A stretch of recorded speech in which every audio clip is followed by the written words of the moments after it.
الوضع كيف هو الوضع النفسي يا خي ايش نقول لك؟ هناك نوع من الإحباط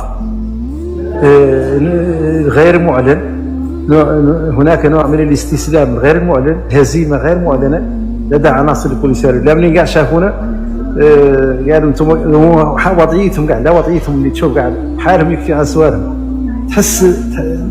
تحس انه فهم شي في داخليه يدور يقولوا لك غير ما هو قد ما بيا الوقت ولا ما بيا الحال انه يقولوا لك غير الدهر. قالوا الناس معين في القول يعني سمعت كذلك ان الطلبات كثرت لعودة. والله مسجلة وراك إلى حد الساعة حوالي 10,000 طلب من أجل العودة إلى أرض الوطن. 10,000 طلب ما بين السفارة في نواكشوط والقنصلية في نواديو. خلي كاع الاتصالات اللي يوميا تقول لك فلان احنا بغينا يجبرنا حالة والله ما بي الحال انه يقول لك غير الدهر. قالوا الناس معين في القول سمعت كذلك ان الطلبات كثرت لعودة.